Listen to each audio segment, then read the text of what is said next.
नमस्कार दर्शक बंधु मु आज एही वीडियो रे आपण मानू कहबाकू जाउछि जलेबी किपरि प्रस्तुत करंती। जदि आपण माने केही चैनल रे नुआ थांती चैनल को सब्सक्राइब करंतु एवं पाखरे आसुथिबा बेल आइकन टी ऊपर प्रेस करी पुणी ऑल नोटिफिकेशंस ऊपर क्लिक कर दियंतु। ताहेले एमिति जहाँ भी किछि नुआ नुआ रोसई संबंधी वीडियो अपलोड करी सर्वप्रथमे आपण माने देखिबाकू पाई एवं चैनल को यथेष्ट मात्रा रे लाइक शेयर करने को भूलिबेनी। ताहेले चलंतु देखिनबा जलेबी किपरि प्रस्तुत करंती एवं एथिपाई कौन कौन सामग्री प्रथमे नेबाकू हुए।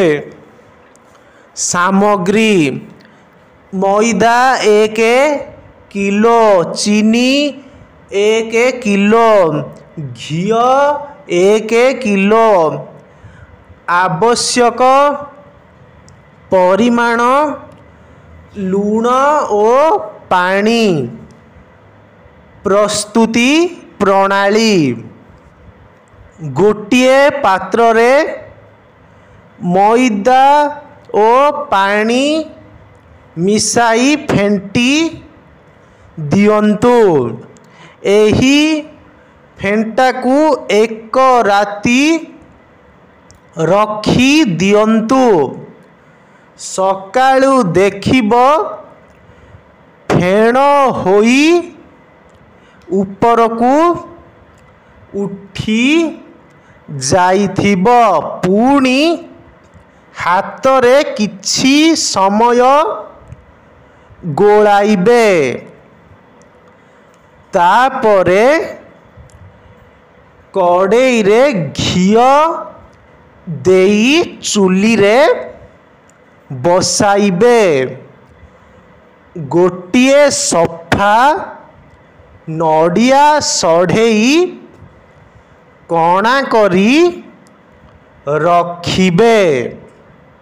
सेई सढ़ेई रे एही मैदा गोला को देई घी कड़ेई रे बुलेई छाड़िबे।